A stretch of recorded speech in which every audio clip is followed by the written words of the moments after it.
नमस्कार साथियों, मैं राजकुमार। ग्रुप डी का एग्ज़ाम आपका 27-28 को संपन्न हुआ। अब आगे जो आपका एग्ज़ाम है 1 दिसंबर से, उसमें आपका अलैंगिक जनन से यानी प्रजनन चैप्टर से प्रश्न उसमें भी आएगा, क्योंकि सभी शिफ्ट में ये आ ही रहे हैं और ये एनसीईआरटी साइंस का एक चैप्टर बायोलॉजी का हर बार आता है, तो इस बार भी आएगा। तो शॉर्ट रिवीजन और अलैंगिक जनन के जितने भी प्रकार हैं, इससे प्रश्न पूछे जाते हैं कि निम्नलिखित में से इसकी क्या विशेषता है, हाइड्रा में क्या हो रहा है ना, इस तरह से प्रश्न आपके आ रहे हैं। तो इनको हम क्यों ना एक शॉर्ट वीडियो के माध्यम से, हमारा ये वीडियो है, इसमें कंप्लीट और लैंगिक जनन का जितने भी प्रकार हैं सभी को इसमें हमने अच्छे से डिफाइन किया हुआ। तो एक बार आपका रिवीजन हो जाएगा, कहीं से भी पढ़े हुए हैं या हम पढ़े हैं तो आपका रिवीजन हो जाएगा। समझ गए ना, मज़ा आ जाएगा आपको रिवीजन करके। और बता दूं, जो एनसीईआरटी साइंस नोट्स लेना चाहते हैं तो उनको 81 रुपये में अभी पूरा मिल जाएगा कंप्लीट एनसीईआरटी साइंस नोट्स। उसी से प्रश्न अभी आपका आ रहा है, सारा प्रश्न जो हमारा एनसीईआरटी नोट्स है या जो भी एनसीईआरटी नोट्स है उसी से प्रश्न आपका आ रहा है, एनसीईआरटी बेस्ड है ना। लेने के लिए आप ऐप डाउनलोड कर सकते हैं, हमारा लिंक डिस्क्रिप्शन में है, या सर्च करिए राजकुमार सर, तो वहाँ से आपको मिल जाएगा। कंप्लीट एनसीईआरटी नोट्स है, एनसीईआरटी फुल्ली पैटर्न है ना। और लैंगिक जनन में क्या होगा कि इसको पढ़ते हैं, इस विधि में एक ही जीव से नए संतान की उत्पत्ति होती है। लैंगिक जनन में क्या होता है, दो जीव चाहिए, एक चाहिए फीमेल एक चाहिए मेल, लेकिन अलैंगिक जनन में एक ही से काम चल जाता है। तो इसीलिए हम लिखे हैं। तो अगर एग्जाम में पूछ सकता है कि अलैंगिक जनन में कितने जनकों की आवश्यकता होती है, तो एक जनक की, ठीक है ना। इस विधि में एक ही जीव से नए संतान की उत्पत्ति होती है, ठीक है ना। अब बाकी जो है अलैंगिक जनन किस में होता है ये बाद में देखेंगे, पहले इसका प्रकार देख लेते हैं, क्योंकि इसका इसी से भर भर के प्रश्न आया है। अगर आप एएलपी का देख रहे हैं सॉल्यूशन तो आपको पता होगा, मैंने उसमें कई बार ये चीज़ों को अच्छे से बताया था, ठीक है ना। देख लेते हैं कौन कौन से प्रकार है। एक विखंडन हो गया, मुकुलन हो गया, अपखंडन। ये जो अपखंडन है इसको सिंपल आप खंडन भी बोल सकते हैं, ठीक है ना। जो अपखंडन है इसको सिंपल आप खंडन भी बोल सकते हैं। और दूसरा उसके बाद क्या है, कायिक प्रवर्धन। कायिक प्रवर्धन का एक और नाम है, आप इसको कायिक जनन भी बोल सकते हैं। क्या बोल सकते हैं, कायिक जनन भी बोल सकते हैं, कायिक जनन। उसके बाद कायिक जनन होगा, या कहीं कहीं आपको वानस्पतिक प्रवर्धन लिखा होगा, तो सब एक के ना, इसी का नाम है, अलग अलग नाम है। वानस्पतिक जनन बोलिए, वानस्पतिक प्रवर्धन बोलिए, इस सब के आप एक ही बात है, ठीक है ना, अलग अलग नहीं है। उसके बाद आपका क्या होता है, बीजाणु जनन होता है। क्या होता है, बीजाणु जनन। इसी सबसे जो है प्रश्न आपका 95% प्रश्न आपका इसी से आता है। लैंगिक जनन से आपका नहीं प्रश्न पूछा जाता, ज़्यादातर इसी से आता है। और लैंगिक जनन से पूछा जाएगा तो मैंने बता दिया, मेल रिप्रोडक्टिव सिस्टम और फीमेल रिप्रोडक्टिव सिस्टम से प्रश्न आएगा, तो उनको भी हम नेक्स्ट वीडियो में करा देंगे, ठीक है। तो फिलहाल सबसे पहले देखते हैं कौन, विखंडन वाला देखते हैं। देखिए विखंडन में क्या होता है, इस विधि में विखंडन का मतलब क्या होता है, टूटना। विखंडन का मतलब टूटना, खंडन मतलब टूटना। इस विधि में एक कोष के जीव जब दो या दो से अधिक जीवों में विभाजित हो जाता है तो उसे क्या कहते हैं, विखंडन कहते हैं। तो ये जो आपका है, जो आपका डेफिनेशन लिखा हुआ है, ये डेफिनेशन लिख के भी आपको वो क्या बोल देगा, ऐसी कौन सी विधि है जिसमें जीव जो है दो भागों में बढ़ते हैं या दो से अधिक भागों में बढ़ते हैं। ऑप्शन दे देगा, विखंडन, मुकुलन, बीजाणु जनन, कायिक जनन। तो अगर आपको ये याद रहेगा तभी आप उसको सही कर पाइएगा, ठीक है ना। तो ये किस में होता है, विखंडन में होता है, ठीक है ना। अब विखंडन भी हमें साथियों दो प्रकार से पढ़ना है। विखंडन कितना प्रकार होता है, दो प्रकार से। एक आपका होता है द्विविखंडन, एक आपका होता है बहुविखंडन। बाइनरी फिजन, मल्टीपल फिजन इसको बोलते हैं, ठीक है ना। देखिए इसके नाम में है द्वि, मतलब दो भाग में टूटेगा, और इसके नाम में बहु मतलब क्या होता है, बहुत ज़्यादा। बहु मतलब क्या होता है, बहुत ज़्यादा, यानी बहुत ज़्यादा भागों में टूटेगा। खंडन मतलब टूटना, समझ गए ना। तो अब सबसे पहले देखते हैं द्विखंडन क्या होता है। देखिए द्विखंडन मतलब क्या होगा, सिंपल सी बात है, दो भाग में टूटेगा कोई जीव। तो इस विधि में एक कोष के जीव दो भागों में विभाजित होता है। कितने भाग में विभाजित होगा, दो भाग में विभाजित होगा। जैसे आपका अमीबा हो गया, पैरामीशियम हो गया, यूग्लिना हो गया। एक और एग्जांपल आप लिख लीजिए, लिस्मेनिया। क्या लिख लीजिए, लिस्मेनिया। लिस्मेनिया जो है इसमें भी क्या होता है, होता तो विखंडन है, लेकिन विखंडन का भी कौन सा प्रकार, द्विखंडन, बाइनरी फिजन, ठीक है ना। तो इसमें क्या होगा, अब देखते हैं यहाँ पर अमीबा के द्वारा हमको दर्शाया गया है कि देखिए ये आपका क्या अमीबा है, ये आपका क्या है, ये साथियों आपका अमीबा का एक चित्र है, ठीक है ना। आपको पता है कि अमीबा का आकार क्या है, फिक्स नहीं होता है, हमने कई बार इसको बताया है। और इसका आकार क्या होता है, अनिश्चित होता है अमीबा का आकार। और एक हमने आपको बताया था WBC, वाइट ब्लड सेल जो होता है रक्त में, उसका भी आकार क्या होता है, निश्चित नहीं होता है, अनिश्चित होता है। तो देखिए अमीबा में आपको यहाँ पर जो है केंद्रक दिख रहा होगा। सबसे पहले क्या हो साथियों, केंद्रक, इसका जो है केंद्रक विभाजन होगा। इसमें क्या होता है, केंद्रक विभाजन। केंद्रक विभाजन से देखिए यहाँ पर ये बन जाएगा आपका, ये बन जाएगा आपका, ठीक है, दो केंद्रक बन गया। अब इससे क्या साथियों है, यहाँ पर आपका क्या हो जाएगा, देखिए ये धीरे धीरे क्या होता जाएगा, बड़ा होता जाएगा। ये धीरे धीरे क्या होता है बड़ा हो जाएगा। तो केंद्रक में विभाजन हुआ, ये 2 केंद्रक बना। उसके बाद साथियों क्या होगा, यहाँ पर देखिए कोशिका द्रव क्या बना है, कोशिका। अब कोशिका द्रव विभाजन होगा। कोशिका द्रव विभाजन से देखिए यहाँ पर बहुत बड़ा हो चुका है। ये पहले कितना छोटा था ना, देखिए अमीबा पहले छोटा था, लेकिन अब क्या थोड़ा बड़ा हो चुका है। अभी जब बड़ा हो जाएगा, अब ये क्या होता है, टूट जाता है। ये यहाँ से क्या होता है, 2 पार्ट में अलग हो जाता है। तो ये एक अलग अमीबा बन जाता है, ये एक अलग अमीबा बन जाता है। देख सकते हैं कुछ एक ही है 2 प्रकार का ये। और इसको बोल सकते हैं डॉटर सेल। क्या बोल सकते हैं, डॉटर सेल बोल, पुत्री कोशिका, संतति अमीबा कोशिका, ठीक है ना। तो हमने क्या देखा, एक ही अमीबा था यहाँ पर, लेकिन इससे क्या होगा, जनन हो के 2 अमीबा यहाँ पर बन गया। तो एक अमीबा से 2 अमीबा बना, इसलिए बोले इसको द्विविखंडन। तो ध्यान रखिएगा, ऐसा ही सिर्फ होगा, यानी ऐसा ही होगा सेम पैरामीशियम, लिस्मनिया और यूग्रिनम में। तो एग्जाम्पल आपको बहुत इंपॉर्टेंट याद रखना कि सीधे पूछ देगा कि निम्न में से किस में द्विखंडन होगा। तो एग्जाम्पल याद रहेगा, तभी आप क्वेश्चन को बना पाइएगा, ठीक है। चलिए आगे बढ़ते हैं हम। द्विखंडन हो गया। अब हम बात करते हैं बहुखंडन। ये थोड़ा सा आपको साफ नहीं दिख रहा होगा, लेकिन मैं बोल देता हूँ। इस विधि में एक जीव अनेक जीवों में विभाजित होता है। मैंने आपको पहले ही बोल दिया था कि आपका जो है बहुविखंडन जो होता है साथियों, इसमें क्या होता है, बहुत ज़्यादा टूटे, क्योंकि बहु का मतलब ये होता है बहुत ज़्यादा, यानी एक जीव का जो है आपका एक जीव बहुत सारे जीवों में विभाजित हो जाएगा। इस प्रकार का जो जनन होगा ना, उसको क्या बोलेंगे तो विखंडन। लेकिन विखंडन का भी कौन सा प्रकार, बहुविखंडन, समझ गए ना। जैसे यहाँ पर देख सकते हैं आप, इसका एग्जाम्पल क्या है आपका, प्लाज्मोडियम। एग्जाम्पल क्या आती है, प्लाज्मोडियम एक प्रकार क्या साथियों, ये लिख लीजिए यहाँ पर। प्लाज्मोडियम एक प्रकार क्या होता है, प्रोटोजोआ होता है। प्लाज्मोडियम क्या होता है, प्रोटोजोआ होता है, ठीक है ना। प्लाज्मोडियम क्या होता है, एक प्रकार का प्रोटोजोआ होता है, जीवाणु नहीं होता है। प्लाज्मोडियम एक प्रकार का प्रोटोजोआ होता है, ठीक है ना। अब इसमें देखिए आप, ये देख सकते हैं जो प्लाज्मा नहीं, प्लाज्मोडियम यहाँ पर होगा, ठीक है ना। इसको आप मत ध्यान दीजिए, जो मैं बोल रहा हूँ उसको ध्यान दीजिए। यहाँ प्लाज्मोडियम होगा। प्लाज्मोडियम विखंडन कैसे, देखिए ये एक प्लाज्मोडियम था, इसे देखिए बहुत सारे जो छोटा जितना भी इसमें आपको दिख रहा है, ये सारा क्या है आपका प्लाज्मोडियम है। और आपको पता होना चाहिए प्लाज्मोडियम क्या है, प्रकार का प्रोटोजोआ है। और जो मादा एनफ्लूएंजा मच्छर होता है, मलेरिया रोग का कारण बनता है। ये आपका क्या बोलते हैं, इसको क्या बोलते हैं, प्रोटोजोआ, प्लाज्मोडियम। ये जो प्लाज्मोडियम प्रोटोजोआ है, ये आपका मलेरिया रोग का वाहक होता है। जो मलेरिया रोग होता है, मलेरिया रोग होता है कैसे, मादा एनफ्लूएंजा के मच्छर के काटने से। और मादा एनफ्लूएंजा जब मच्छर काटते हैं तो उसके एक डंक में बहुत सारे प्लाज्मोडियम होते हैं, जो कि डंक के द्वारा चले जाते हैं और मलेरिया रोग का कारण बनते हैं। तो पूछे कि मलेरिया रोग में कौन सा प्रोटोजोआ होता है, तो प्लाज्मोडियम होता है, समझ गए ना। तो देख सकते एक प्लाज्मोडियम यहाँ पर बहुत सारे जो है आपका है, बहुत सारे विभाजित हो गया, बहुत सारे प्लाज्मोडियम में। तो इसको हम क्या बोलते हैं, बहुविखंडन। एक था, एक से बहुत ज़्यादा में बदल गया, ठीक है ना। बस आपको इतना ध्यान रखना है, ठीक है ना। अब मुकुलन समझते हैं। मुकुलन क्या होता है, इसको बडिंग बोलते हैं। क्या बोलते हैं इसको, बडिंग, मुकुल, इसको इंग्लिश में बडिंग बोलते हैं। मुकुलन में क्या होता है, इसमें सिंपल है। इस विधि में क्या होगा, जीवों में कुछ प्रवर्ध निकलते हैं। प्रवर्ध का मतलब मुकुल, प्रवर्ध का मतलब क्या होता है, मुकुल निकलते हैं, जिसे मुकुल कहते हैं, ठीक है ना। जीवों में मुकुल अलग होने की प्रक्रिया मुकुलन कहलाती है, जिसे हाइड्रा यीस्ट। ये समझ में आपको नहीं आएगा, मैं यहाँ समझाता हूँ आपको, ठीक है ना।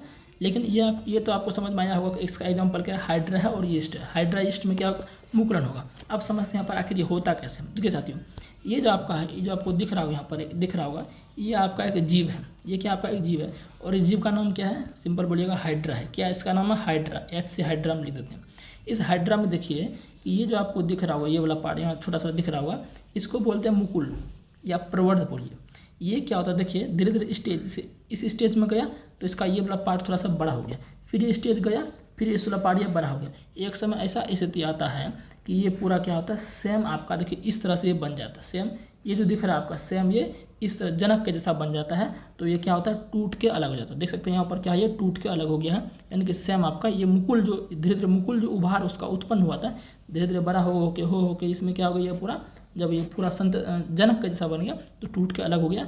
फिर ये आपका नया एक हाइड्रा बन गया, सेम इस प्रकार के जनक के जैसा।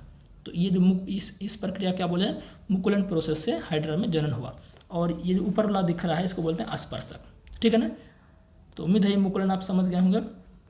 और ईस्ट में भी इस तरह से होता है। ईस्ट समझते हैं, इसको खमीर बोलते हैं, ठीक है ना। चलिए आगे बढ़ते हैं। मुकुलन समझ गए आप। आप यहाँ देख सकते हैं कि एनसीईआरटी में चित्र भी दिया गया है, इसी एनसीईआरटी से प्रश्न जो आपका वो चित्र लिया गया था, ठीक है ना। देख सकते हैं एक प्लाज्मोडियम था, यहाँ अंदर क्या आपका बहुत सारा प्लाज्मोडियम बहुविखंडन में हो गया। चित्र में दिया भी है प्लाज्मोडियम में बहुविखंडन। तो प्रश्न ऐसे आएगा, ऐसा कौन सा जीव है जिसमें कि बहुविखंडन होगा, तो प्लाज्मोडियम होगा, ठीक है ना। अब हम नेक्स्ट देख लेते हैं। नेक्स्ट आपका होता है, नेक्स्ट देख लेते हैं। हमने आपको क्या बताया था, खंडन के बारे में। किसके बारे में बताया था, खंडन। तो खंडन किस में होता है, ध्यान रखिएगा, खंडन होता है स्पायरोगैरा में। किस में होता है, स्पायरोगैरा में। इसको पहले आप नोट कर लीजिए तो बेहतर रहेगा, नहीं नोट करें तो आपके लिए कोई फायदा नहीं होगा। स्पायरोगैरा में क्या होता है, खंडन होता है। अब खंडन आखिर होता क्या है, इसको देखते हैं। देखिए खंडन में सिंपल बात है, ये होता है स्पायरोगैरा आपका कुछ इस तरह से होता है। इस तरह से आपका क्या साथियों, स्पायरोगैरा कुछ आपका इस तरह से दिखता है, ठीक है। जब इसको माइक्रोस्कोप से देखा जाता है तो सूक्ष्मदर्शी से, तो होता क्या है, अगर स्पायरोगैरा का मान लीजिए कि इतना पार्ट जो है टूट के अलग हो गया किसी कारण जो है प्रतिकूल परिस्थिति, मान चलिए क्या है आपका टूट के अलग हो गया, ये आपका टूट के अलग, मान चलिए इतना पार्ट टूट के इसे अलग हो गया, ऐसे अलग हो गया, तो ये टूटा हुआ भाग जो है ना, ये टूटा हुआ भाग फिर से एक जनन करके नया स्पायरोगैरा बना लेता है। जितना भी भाग टूटेगा वो सारा क्या करेगा, एक नया भाग बना लेगा। तो इस प्रक्रिया को हम कहते हैं खंडन। क्या कहते हैं, खंडन। यानी टूटा हुआ भाग क्या करेगा, फिर से एक जनक का जैसा समान जीव बन जाएगा। तो इस प्रक्रिया क्या कहते हैं, खंडन कहते हैं। और खंडन होता किसमें है, ये होता है आपका स्पायरोगैरा में। इस बात को ध्यान रखना है। सिंपल सा क्वेश्चन आएगा कि निम्न में किस जीव में आपका क्या है, अलैंगिक जन का खंडन होता है, तो वो होता है आपका स्पायरोगैरा में होता है। समझ गए ना। चलिए स्पायरोगैरा एक प्रकार क्या होता है, ये शैवाल होता है। स्पायरोगैरा एक प्रकार क्या है, शैवाल, जो कि एक कोश के जीव होते हैं। समझ गए ना। चलिए उम्मीद है कि आप समझ गए होंगे, ठीक है ना। थैलोफाइटा समूह का ये पार्ट होता है। आगे बढ़ते हैं। नेक्स्ट हम पढ़ते हैं पुनरुत भवन। हमने इसको कॉपी में नहीं लिखा है, समय उतना था नहीं, तो मैं इसी से आपको बताता हूँ। पुनरुत भवन या इसको पुनर्जन्म, हालांकि मैं ये सब चीज़ के बारे में बहुत बार चर्चा कर चुका हूँ जब मैं एनालिसिस कर रहा था। अभी भी चल ही रहा है, दो शिफ्ट और बचा है, ठीक है ना। तो पुनरुत भवन समझते हैं, इसको पुनर्जन्म भी कहते हैं। इंग्लिश में इसको रीजेनरेशन बोलते हैं, पुनरुत भवन या पुनर्जन्म। इसमें क्या होता है, सबसे पहले ध्यान रखिए ये होता किसमें, फिर मैं आपको बता दूँ। ये आपका होगा साथियों प्लेनेरिया में। किस में होगा, प्लेनेरिया। ये आपका किस में होगा, प्लेनेरिया में होता है। प्लेनेरिया और एक होता है हाइड्रा। प्लेनेरिया और हाइड्रा, इन दोनों में कौन सा जनन होता है आपका, होता तो अलैंगिक जनन है, लेकिन अलैंगिक जनन का भी कौन सा पार्ट, पुनरुत भवन। कौन सा होता है, पुनरुत भवन। इस बात को ध्यान, प्रश्न ऐसा ही आपका आएगा, ठीक है ना। प्रश्न आपका ऐसा ही आएगा, लेकिन थोड़ा मैं समझाता हूँ आखिर होता कैसे। हाइड्रा में मैंने अभी बोला था कि मुकुलन भी होता है ना। हाइड्रा में क्या होता है, मुकुलन भी होता है, लेकिन आपका क्या होता है, पुनरुत भवन भी होता है। इस बात को ध्यान रखना। अब यहाँ देखिए ये प्लेनेरिया में दिया गया, देखिए प्लेनेरिया में आखिर होता कैसे। प्लेनेरिया में पुनरुत भवन, पुनरुत भवन का मतलब होता है, पुनर्जन्म का मतलब होता है, सेम वही मतलब होता है कि टूटा हुआ भाग, यहाँ लिखा हुआ है पूर्ण, यहाँ देखिए लिखा हुआ पूर्ण रूपन विभेदित जीवों में अपने कायिक भाग से नए जीव के निर्माण की क्षमता होती है। अर्थात यदि किसी कारणवश जीव क्षत विक्षत हो जाता है, तो अर्थात कुछ टुकड़ों में टूट जाता है, तो इसके अनेक टुकड़े वृद्धि कर नए जीव में विकसित हो जाते हैं। उदाहरण हो गया हाइड्रा तथा प्लेनेरिया जैसे सरल प्राणियों को यदि टुकड़ों में काट दिया जाए तो प्रत्येक टुकड़ा विकसित होकर पूर्ण जीव का निर्माण कर लेता है, ठीक है। अब यहाँ देखिए आप, यहाँ पर देखिए आप इस तरह से देखिए, ये आपका क्या है, एक आपका प्लेनेरिया है, ये आपका क्या है, प्लेनेरिया है। अब इसका भाग, इसका पार्ट जो है किसी तरह जो टूट गया था, किसी कारण टूट फूट गया होगा, छत विरोध हो गया होगा प्रतिकूल परिस्थिति में। एक पार्ट ये इसका देखिए, मान लीजिए ये एक अलग पार्ट हो गया कट के, ये अलग पार्ट हो गया, ये अलग पार्ट हो गया, ये तीनों पार्ट मिलकर जो किसी तरह टूट फूट गया इसका। तो साथियों होता क्या है, यहाँ पर देखिए कि ये वाला पार्ट देखिए अलग से वृद्धि किया। यहाँ पर देखिए ये वाला पार्ट जो है, थोड़ा मैं इसको हटाता हूँ, समझाता हूँ, ध्यान से समझिएगा। ये वाला पार्ट अलग ही एक बना लिया, थोड़ा सा बढ़ाइए, फिर ये बढ़ के एक नया जीव बना लिया। देखिए ये सेम इसके जैसा बन गया ना। उसी तरह ये वाला बीच वाला पार्ट टूटा था, ये थोड़ा सा वृद्धि किया और वृद्धि किया तो पूर्ण प्लेनेरिया जैसा जनक के जैसा बन गया, तो पूर्ण बन गया ना।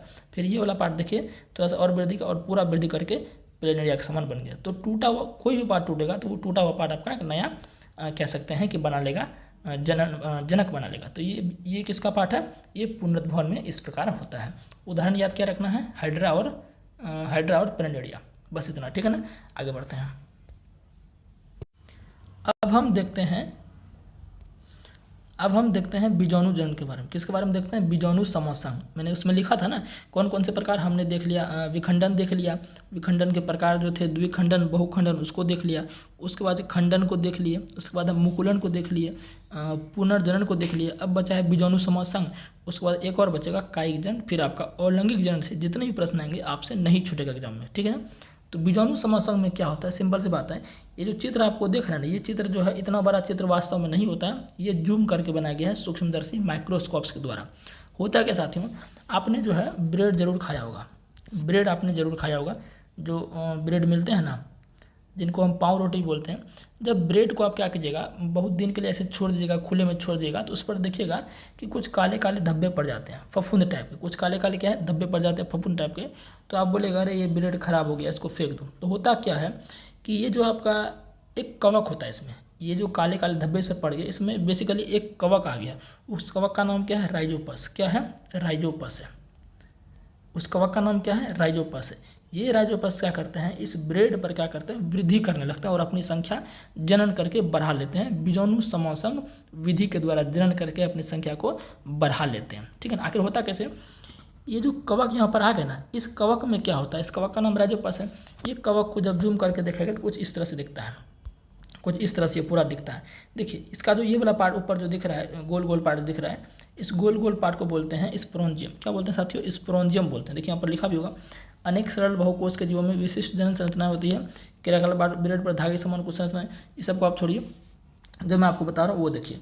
जो आपका जो गुच्छा जैसा गोल गोल दिख रहा है, इसको क्या बोलते हैं? स्पोरेंजियम बोलते हैं। क्या बोलते हैं? स्पोरेंजियम बोलते हैं, जिसे हिंदी में क्या कहते हैं? बीजाणुधानी। जो गोल गोल दिख रहा है इसे हिंदी में क्या कहते हैं? बीजाणुधानी। जो मैं बोल रहा हूँ वही सब इसमें लिखा हुआ है, ठीक है ना। स्पोरेंजियम बोलते हैं बीजाणुधानी।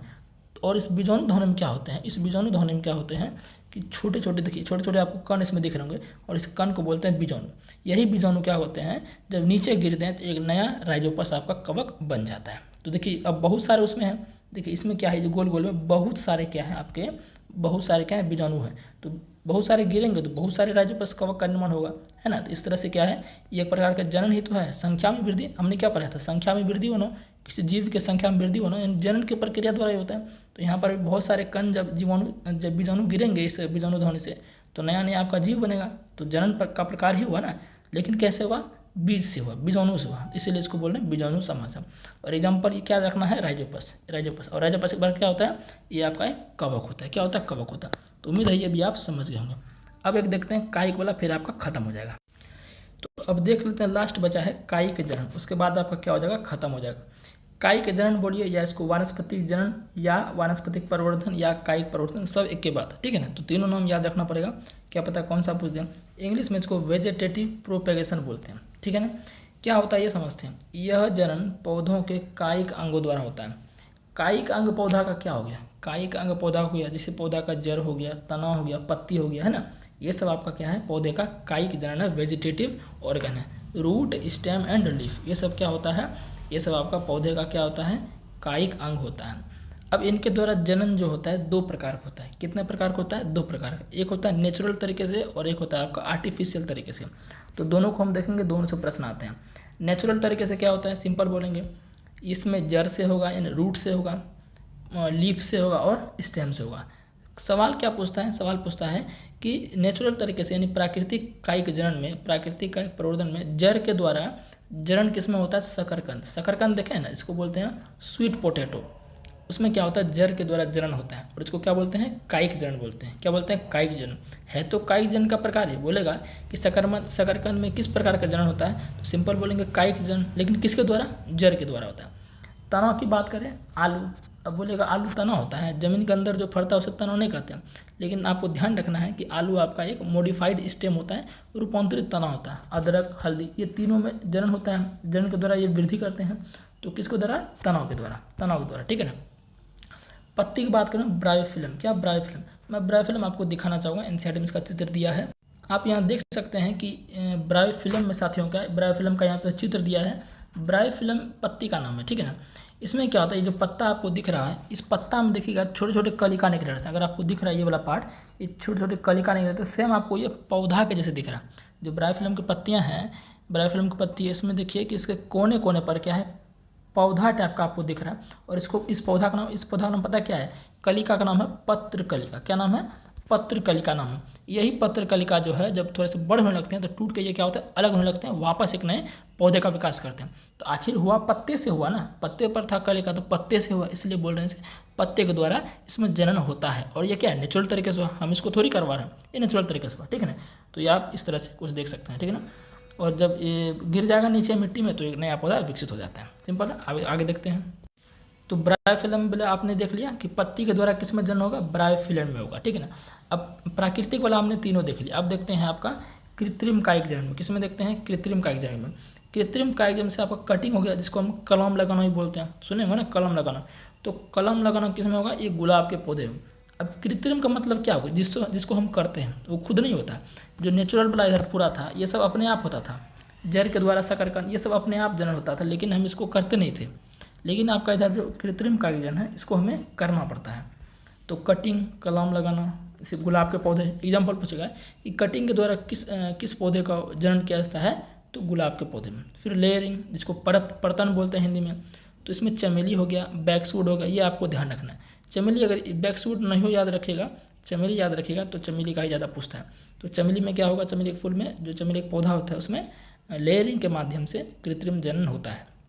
ग्राफ्टिंग है ना, इसमें सेब हो गया, आम हो गया, संतरा। सेब, आम, संतरे में क्या होता है, ग्राफ्टिंग होता है, जो कि कायिक जनन का पार्ट है, उसमें से भी कृत्रिम कायिक जनन का पार्ट है। सिंपल है। उसके बाद है केला, अनानास, टमाटर, ये सब जो पौधे उगाए जाते हैं ये सब किस विधि के द्वारा? टिश्यू कल्चर द्वारा। इसको ऊतक संवर्धन कहते हैं, ऊतक संवर्धन लिख लीजिएगा, ठीक है ना। तो बस प्रश्न आपका इतना ही आएगा और लैंगिक जनन से इससे बाहर बिल्कुल भी नहीं जाएगा, ठीक है ना।